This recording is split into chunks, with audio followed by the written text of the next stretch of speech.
الفراخ المشوية في الفرن بتتبيلة الحاتي وبطعم روعة. احلى واجمل فراخ مشوية ممكن تعمليها في البيت، وبتطلع معاكي زي بتاعة بره واحسن كمان، وبطعم رهيب، وبتبقى مستوية معاكي زي الزبدة، وبطعم حلو جدا جدا، وبتتبيلة سهلة وبسيطة جدا. يلا نسمي الله ونشوف الطريقة. عندي هنا بصلاية وواحدة طماطم فرمتهم وعصرتهم كويس، خدت المية بتاعتهم. هنضيف ايه على المية دي؟ هنضيف فلفل اسود وملح،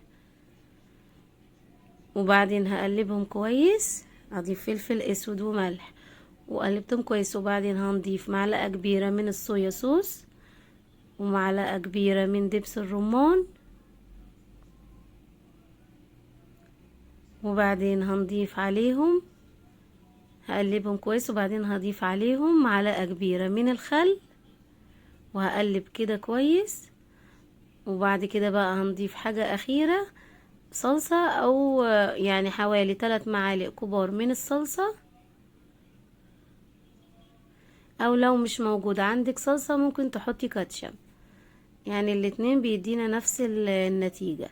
هنحط حوالي 3 معالق كبار، وخلاص. دي كل التتبيلة بتاعتنا، تتبيلة سهلة وبسيطة، وفعلا بره بيعملوا نفس التتبيلة دي ومش بيضيفوا توابل تانية زيادة ولا اي حاجة. التتبيلة دي بجد روعة. انا عندي الفراخ هنا غسلتها كويس جدا جدا، ونقعتها في بصل، نقعتها في بصل وفلفل فلفل اسود وملح. وبعد كده بقى هنضيف عليها ايه التتبيلة بتاعتنا.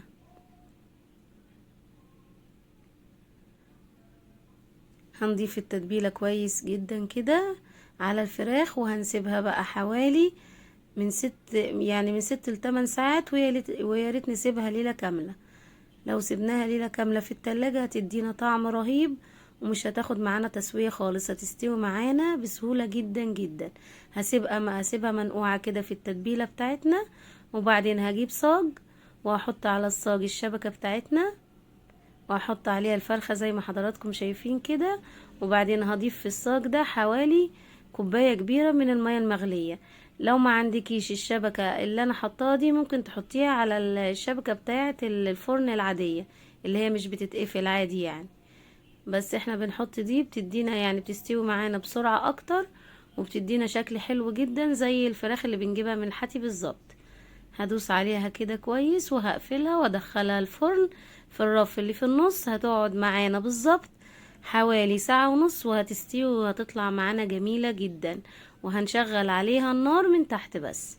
يلا نسوي بقى، يلا نعمل الرز الاصفر الجميل بتاعنا اللي احنا هنقدمه مع الفرخة. عندي هنا معلقة كبيرة من الزيت ومعلقتين من السمنة، هضيف عليهم بصلاية صغيرة مفرومة. هقلب كويس كده البصل. اول ما يبتدي يدبل معايا هضيف البهارات بتاعتي، كركم ومرقة وملح وفلفل وقرفة عيدان وقرفة ناعمة وورق لوري.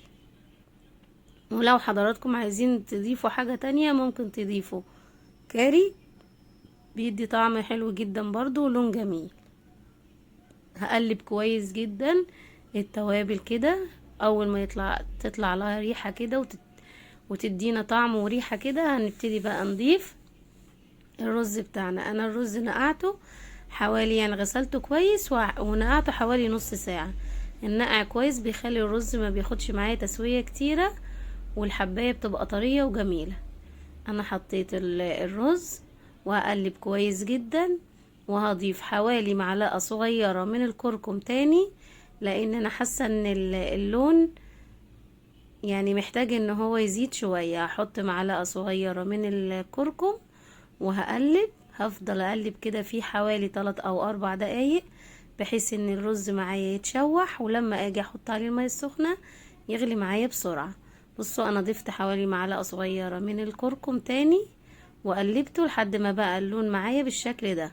واللون ده طبعا حسب ما حضراتكم عايزين، يعني ممكن تخلوا اللون اقل من كده، ما تضيفوش كركم كتير.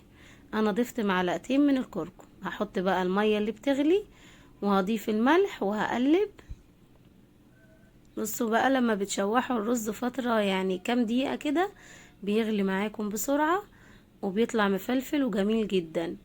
هحط الملح واغطيه واسيبه بقى على اول ما يبتدي يغلي، سيبه على نار هادية خالص لحد ما يستوي معايا. ويلا بقى نشوف الفرخة بتاعتنا الجميلة اهي. بعد ما خدت قد ايه في الفرن، خدت بالظبط ساعة ونص في الرف اللي في النص، وشغلت عليها من تحت بس. ولما استوت شغلت عليها الشواية دقيقتين بالظبط. بصوا عاملة ازاي، دايبة دوب، اللحمة بتاعتها دايبة جدا جدا، وطعمها حلو جدا زي بتاعة الحاتي بالظبط، واحلى كمان. حاجة كده نظيفة وجميلة، وانتي عاملاها بايدك وغسلها كويس طبعا، وضامنة نظافتها اكتر من بره بكتير. ان شاء الله جربي الطريقة بتاعة الفراخ دي، طريقة بسيطة جدا وان شاء الله تعجبكم.